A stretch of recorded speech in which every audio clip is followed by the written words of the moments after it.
Mayor Labaume, la ville de Quebec, Quebec. If I can ask each of the three of you to join me on the stage briefly, we have a small gift to give each of you on behalf of Grande Prairie's Francophone community. I know we surprised you, and you probably haven't had an opportunity to have your coffee yet this morning, but we really appreciate the fact. So this morning I'm going to present each of the three mayors. There are stairs. If ever, I had enough coffee that I was ready to, maybe too much coffee. But this morning I'm going to present each of you with the traditional sash that has the Franco-Albertan flag encrusted on it. And this sash is, you'll also see the Métis people of Canada wearing similar Métis sashes. And the tradition is to tie it around. Okay. We know that in Quebec City. Yeah. I like the bonhomme. But we're going to bring the bonhomme.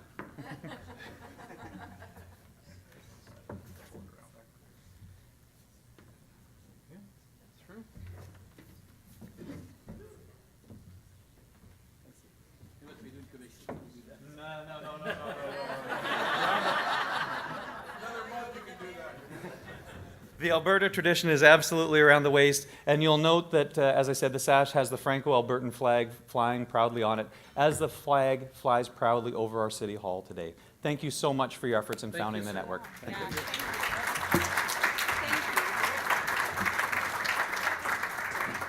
Everyone, I hope that you enjoy your time in Grande Prairie. I hope that the conference and network meeting has a great opportunity for fellowship and friendship. Enjoy your time in Grande Prairie.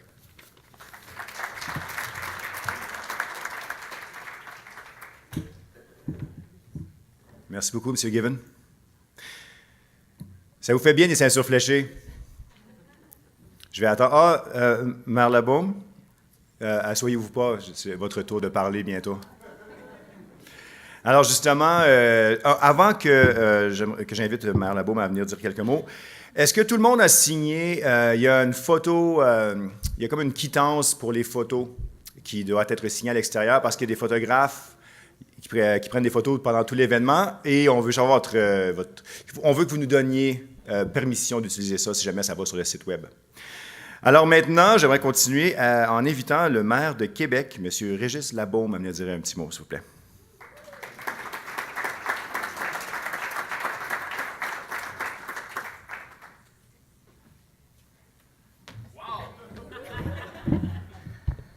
I'm 62. So Mayor Given, just want to tell you that we're glad to be here, and we already love the people. Mayor Robidoux, Mayor Arnold, Michel Robitaille, is Michel here? So he's going to come today, I guess. Carole Frenette-Gagné, présidente du CA. Monsieur Desgagnés, qui dirige le Centre de la Francophonie des Amériques. I was to remind you why we're here. Just wanted to tell you that we last time in Quebec City, the guy again came on the stage and told us that he would welcome us in Grande Prairie. I said, well, that's a good idea, but... And finally, there was a genius call made by Kevin McLean. So I'm going to have to repeat it to Kevin, but... Alors, écoutez, j'ai un petit mot d'à peu près 10 minutes, si vous me permettez tout d'abord de remercier très sincèrement le maire Given pour nous accueillir à Grande Prairie. Le maire Given a été élu pour la première fois comme conseiller municipal à l'âge de 24 ans et comme maire à l'âge de 33 ans. Ça, c'est le genre de gars qui finit l'Assemblée législative de sa province éventuellement. C'est un immense plaisir de voir tout ceci rassemblé pour le réseau. Et dès sa fondation en 2015, les villes de Lafayette, Moncton et Québec, le réseau avait comme objectif de mettre en valeur le patrimoine et l'héritage historique de la francophonie des Amériques. Et je dois vous dire ceci. Malheureusement, dans ce pays-ci et dans chacune de nos provinces, et ça inclut beaucoup le Québec, on ne s'occupe plus beaucoup de la francophonie. Ça, jadis, était un sujet très important pour les élus. Et on sent qu'aujourd'hui, c'est de moins en moins important. Je veux bien croire qu'il y a de la mondialisation, mais à un moment donné, la culture, c'est trop intrinsèque, ça fait trop partie de notre ADN pour qu'on l'oublie comme ça. Alors, si on peut faire notre part pour rappeler qu'il y a sur cette terre d'Amérique des francophones qui existent, qui y vivent et qui veulent absolument, et ça c'est sans faire d'ombre à d'autres cultures qui veulent absolument conserver leur culture francophone. Si on est ici, c'est entre autres pour ça. Notre but, c'était de faire connaître entre elles et au reste du monde les villes qui avaient en commun la culture francophone et la langue française. On voulait en faire un objet mobilisateur et on voulait mettre en valeur la richesse et la vitalité du patrimoine francophone. C'est important. Valoriser les milieux culturels francophones qui vivent souvent de façon très isolée. Puis je pense que Grande Prairie, le nord de l'Alberta, est un beau cas. Les francophones ici ont peut-être moins d'occasion de connecter sur d'autres francophones pour des raisons de distance géographique. Et le réseau sert justement à ça. On pense qu'éventuellement, ça peut être payant, cette affaire-là. On pense qu'on est capable de faire circuler nos produits culturels francophones dans les communautés. Puis ça aussi, c'est important. Non seulement ça aide à soutenir notre besoin de conserver notre culture, mais en même temps, au point de vue économique, ça peut être intéressant. Et en plus, surtout, on est capable aussi de promouvoir les attraits touristiques de nos villes ou des communautés francophones. Lorsqu'on a créé le réseau en octobre 2015, il y avait beaucoup de monde, des représentants de quasiment toutes les provinces canadiennes, de quelques États américains. C'était un rendez-vous, je vais vous dire, à l'époque, qu'on a trouvé ça très émotif. On a vu le besoin des gens de vouloir partager leur culture. On avait une délégation de, pas Connecticut, non, mais l'autre État, Rhode Island. On avait un autobus de Rhode Island qui est venu, puis il n'y en avait pas un qui parlait français, mais il voulait absolument qu'on parle de la culture francophone. Alors, c'est dire le besoin. Et peut-être vous donner un exemple de collaboration, que concrètement ça peut faire. Cette année, on a institué une collaboration entre les villes de Québec et Bedford, dans la Nouvelle-Angleterre, et le maire Casavant a demandé à Québec de participer aux événements culturels là-bas, et on a envoyé une artiste de Québec. Vous allez me dire, c'est pas grand-chose, mais ça commence comme ça. Puis la semaine suivante, moi, j'ai reçu le maire Casavant comme mon invité d'honneur aux fêtes du 410e anniversaire de la Ville de Québec, le 3 juillet. Et c'est comme ça qu'on peut se connaître et partager nos problématiques, parce que quand vous vivez comme une minorité dans un continent anglophone, veut pas, on a des préoccupations qu'on a besoin de partager. Ce qu'on voulait aussi, c'est que ça génère des bénéfices touristiques. L'Office des Jeunesses internationaux de Québec va participer. M. Robitaille va embarquer aussi avec le réseau et va faire sa part pour faire en sorte que les jeunes se connaissent. Moi, je discutais tantôt avec une dame qui me disait qu'aujourd'hui, on n'a plus beaucoup d'activités où des jeunes de différentes cultures ou de différents coins du pays ou différents coins du continent peuvent se rencontrer. Avant, ça fonctionnait. Les gouvernements investissaient de l'argent. Aujourd'hui, ils n'en mettent plus. Et ça, c'est important pour le vie culturelle de recommencer ça. Juste montrer ce que ça peut donner concrètement, le réseau. Les villes de Woonsocket et Lewiston ont développé conjointement un parcours touristique chez eux. Et le 19 avril dernier, lors d'une réunion de travail au Museum of the Word and Culture à Woonsocket, ils ont travaillé avec les villes de Lewiston, Auburn, Bedford, Manchester, Nashua et Woonsocket. Et ils ont créé ce qu'ils appellent le Franco Route New England. Et ils ont fait en sorte que d'autres villes se joignent à eux. Et donc, il y a un parcours touristique maintenant.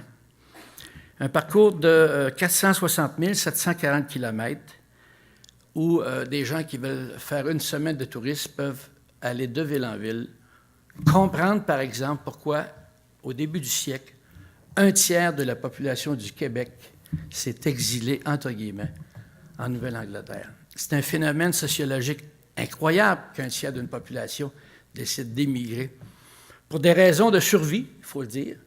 Et ce que fait ce parcours-là, c'est de rappeler cette épopée-là, parce que je pense que c'est une épopée dont on n'a pas suffisamment parlé. Et moi, personnellement, je vais le faire. Alors, pour quiconque du Québec veut savoir pourquoi son ancêtre ou quelqu'un de sa famille est allé s'exiler pour travailler dans les usines de la Nouvelle-Angleterre, il peut faire ce parcours-là et comprendre bien des choses. Et ça, voyez-vous, c'est un premier exemple de ce qui peut être payant. C'est la même chose pour la Louisiane, on peut le faire un peu partout. Alors moi, ce que je vous dis, c'est le genre de réseau qui n'est pas simple à démarrer. C'est pas simple à bâtir. Je pense que nos gens de la ville, puis M. Desgagnés le savent, mais c'est important. Même si ça prend du temps, il faut persister. Parce qu'il est inévitable que il faut se faire découvrir aussi. Il est inévitable que toutes les minorités ou les communautés francophones du pays vont vouloir se joindre à nous, mais aussi, il y a des phénomènes assez spéciaux aux États-Unis où de plus en plus de parents envoient leurs enfants dans des cours d'immersion française, en français, au lieu d'avoir des cours d'immersion en espagnol. Alors, je n'ai pas à qualifier un ou l'autre, mais je vais vous dire que c'est un phénomène. Et le français est devenu quelque chose de, de cool. Et il faut profiter de cette espèce de mentalité-là, cette espèce d'élan-là pour faire en sorte de se regrouper puis de valoriser la langue française, la culture française, parce que c'est pas vrai que... Puis, sauf le respect que je dois à mon ami, le maire de Lafayette, l'ensemble du continent ne peut pas avoir les mêmes idées qui se propagent aux États-Unis. Alors, on doit absolument tenter de valoriser ce qu'on a, notre culture, pour faire un petit peu de résistance. Merci, bon congrès.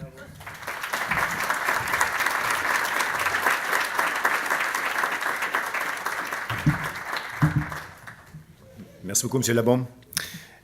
Maintenant, j'aimerais inviter à prendre la parole M. Robideau, maire de Lafayette. Merci.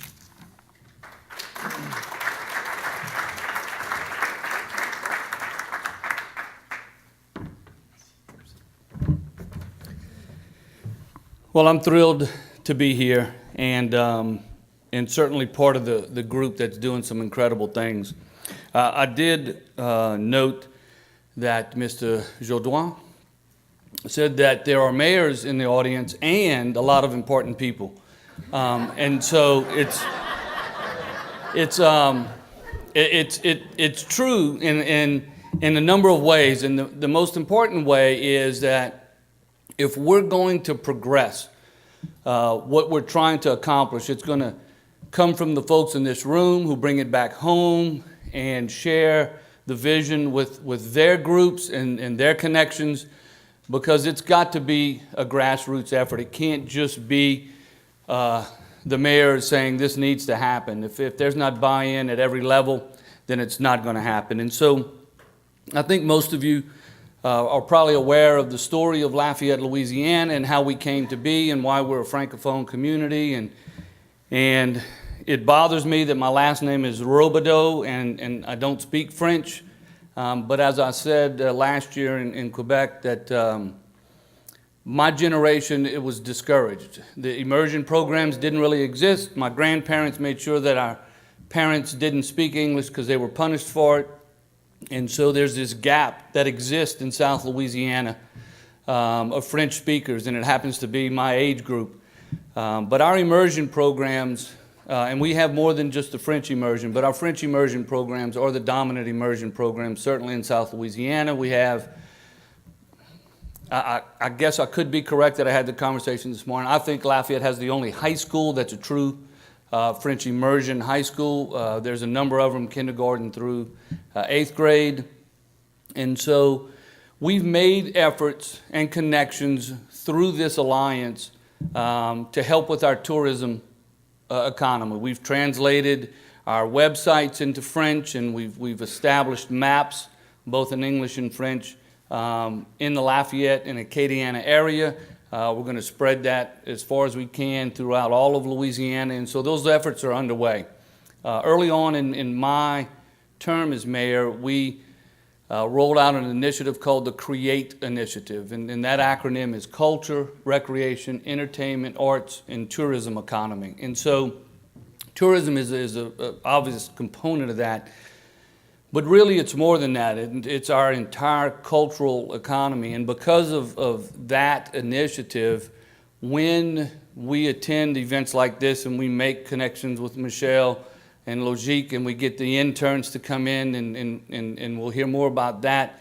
It really starts to make a difference in the community, and there's a big push now between our businesses, our school system, our government to become more French friendly. And I'm saying that in quotes because I don't think we were ever anti-French except when I was younger.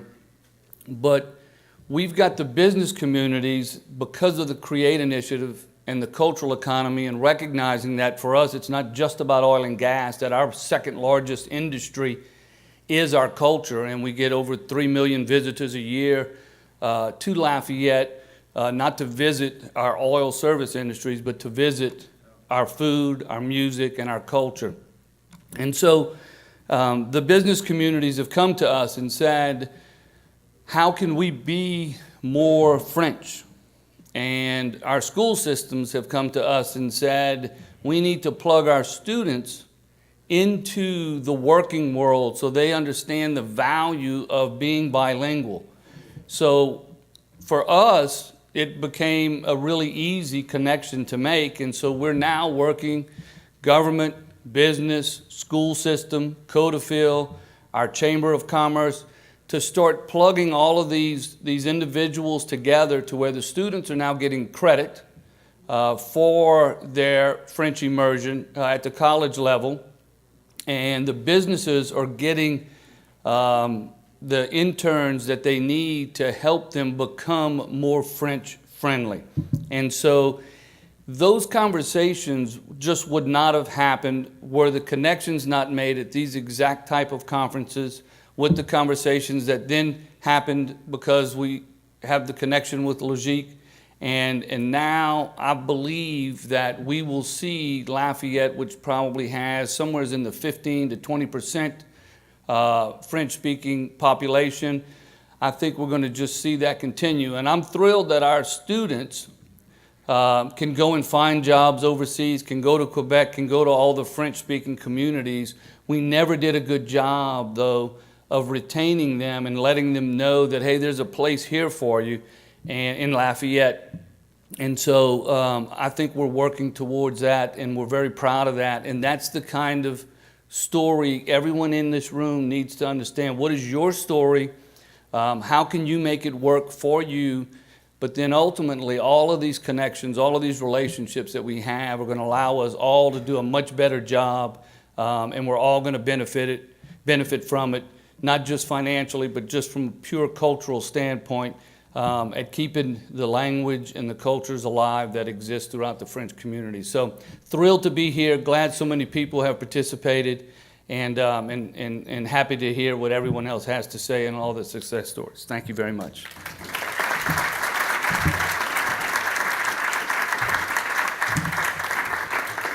Merci beaucoup, M. Robideau. Et maintenant, j'aimerais inviter la mairesse de Moncton, qui est ici, Dawn Arnold.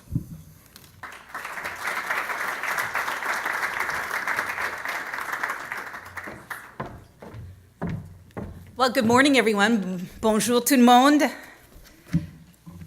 It is great to be here in Grande Prairie. Thank you, Mayor Givens, for your wonderful hospitality. Messieurs les maires Labaume et Robideau, Monsieur Desgagnés, chers amis de Réseau, chers amis, bonjour. Je suis ravie d'être parmi vous pour vous donner une mise à jour des activités du Réseau de la ville de Moncton.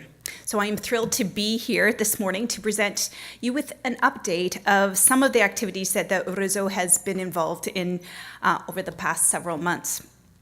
Depuis notre productive rencontre à Québec en 2017, nous avons attardé surtout à préparer le prochain grand rendez-vous de Réseau à Moncton les 16 et 17 août prochains.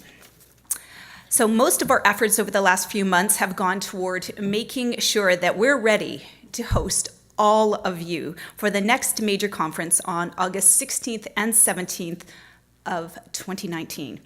We're especially happy to confirm that the conference will take place downtown Moncton at the very heart of our vibrant community and at the center of the festivities being organized as part of the Congrès Mondial Acadien, or World Acadian Congress, that will happen at precisely the same time. So there's really terrific synchronicities happening there.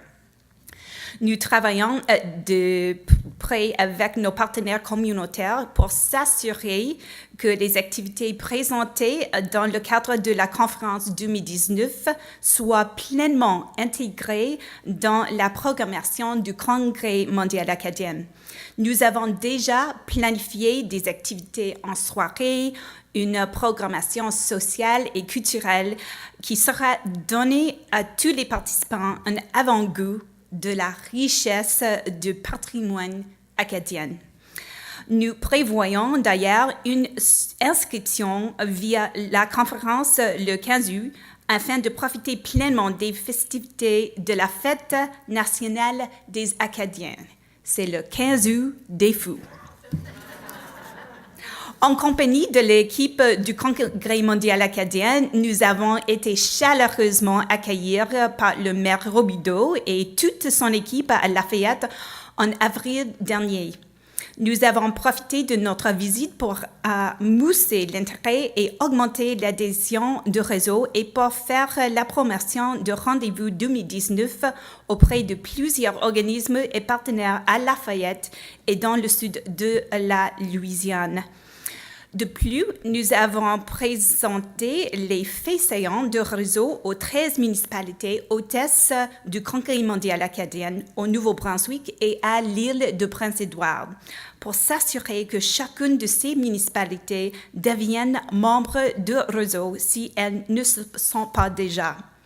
Nous effectuons également une promotion ciblée dans l'ensemble de la zone Acadie pour assurer une belle présence acadienne. So finally, I'm very happy to introduce to you Danielle Leblanc. Danielle, do you want to give everyone a little wave? Oh, there she is at the back of the room. Oh, and no relation to Isabelle Leblanc. It's just everyone is a Leblanc in Acadie, just saying. Danielle has been newly hired to oversee the organization of the 2019 conference in Moncton. And make sure you say hello to her. Let her know what you might like to see in 2019. Any suggestions? She's all ears. En plus de miser nos efforts sur l'accueil de la conférence en 2019, nous sommes en discussion avec les communautés de la Nouvelle-Écosse qui cherchent à se greffer au projet de route déjà développé. So now that the Grand Prairie meeting is in full progress, and thank you to Mayor Robidoux for reminding us of the stories that we need to tell. That was really important, and to Mayor Lebaume for the impact that this is having. As soon as this is over, next week, we'll jump right into planning and finalizing the theme for the program for next year. And we really want to welcome all of you to Acadie. Nous avons bien hâte de vous accueillir en Acadie et bonne rencontre à toutes et à tous. Merci.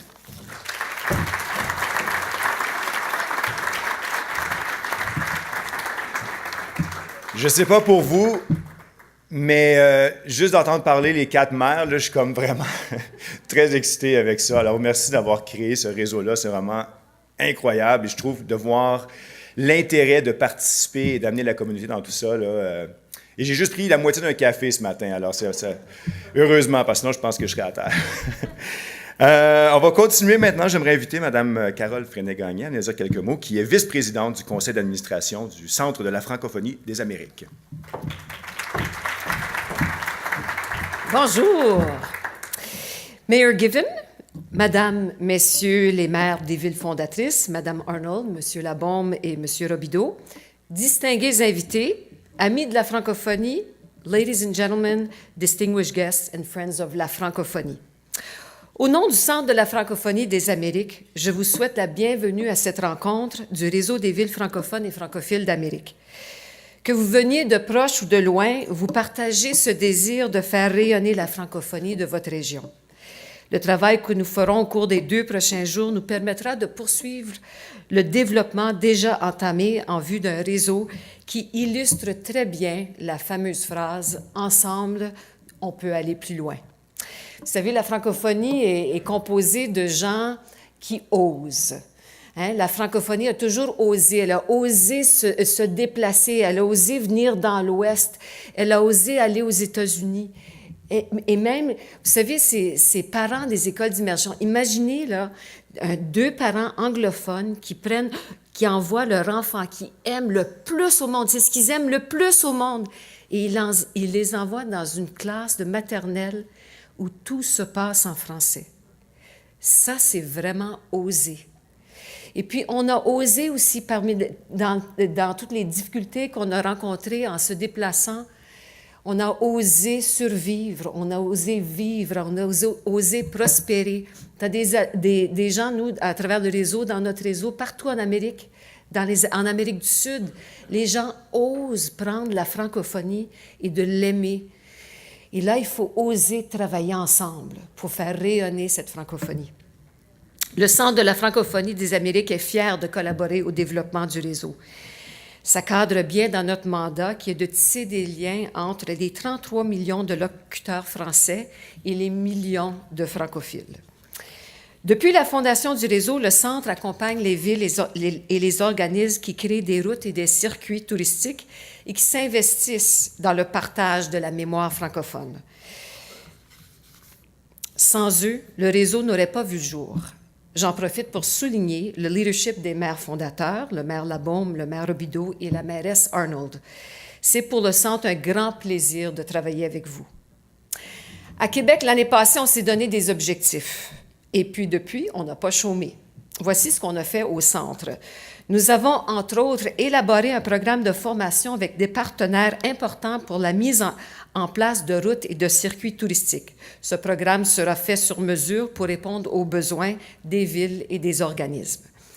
Nous avons participé à la promotion du réseau auprès de nos partenaires et lors des nombreuses activités, et ce, partout au Canada et aux États-Unis, ainsi que dans les Amériques. Tout récemment, on était en Colombie et au Costa Rica, et à chaque fois qu'on se déplace, on en profite pour parler du réseau, d'essayer de rencontrer les instances gouvernementales pour faire la promotion du réseau. On a un grand réseau, puis on en profite. Alors, la promotion, ça fait partie intégrante de nos activités. Nous avons travaillé au développement d'outils pour soutenir les villes et les organismes dans la création de routes et de circuits touristiques. Et nous avons mis aussi sur pied, en collaboration avec les universités de la francophonie, une compétition académique auprès d'étudiants sur le développement d'un territoire lié à la francophonie, et ce qui pourrait aussi aider à résoudre certaines problématiques liées au réseau. Nous avons collaboré avec Logique, l'Office franco-québécois pour la jeunesse et la Ville de Québec, à la promotion de stages offerts dans le cadre du réseau. Le Centre est heureux d'appuyer Logique dans l'accueil de stagiaires professionnels au sein des villes membres du réseau et des organismes, par exemple en Louisiane, en Nouvelle-Angleterre, et on continuera à le faire. Nous avons regroupé sur notre site Internet une carte qui présente les ententes de collaboration signées lors du rendez-vous des villes à Québec l'année passée, et on va suivre l'évolution de ces ententes. Enfin, nous avons participé à l'organisation du prochain rendez-vous qui se tiendra à Moncton en 2019. Mais aujourd'hui, nous sommes heureux de vous annoncer que le Centre devient officiellement le secrétariat du réseau, c'est-à-dire les gestionnaires, un peu le centre opérationnel. Il s'agit d'une entente entre la Ville de Québec, le gouvernement du Québec, le secrétariat du Québec aux relations canadiennes et le ministère des Relations internationales et de la francophonie, qui a permis au Centre de mettre en place une équipe performante et dédiée. Et j'aimerais les nommer aujourd'hui parce que vous allez apprendre à les connaître au courant des prochaines années, des prochains mois. L'équipe est composée de Dominique Sarny, ici, qui est le directeur. On a Élise Bégin ici qui travaille au moment même, chargée de projet. Et Gabrielle Lepage, conseillère, est-ce qu'elle est dans la salle? Oui, là-bas, tu vois, ils sont déjà à l'œuvre. Enfin, nous souhaitons souligner, et ça c'est très important pour nous de le faire comprendre, là, c'est que le Centre, on est toujours ouvert à de nouveaux partenariats et à des opportunités de collaboration. Venez nous voir, trouvez-nous, passez le mot, discutons, rêvons, en multipliant nos collaborations, notre réseau, notre constellation de villes va faire briller la francophonie en créant un espace touristique novateur, unique et authentique, axé sur le passé, le présent et l'avenir de notre belle francophonie des Amériques. Merci.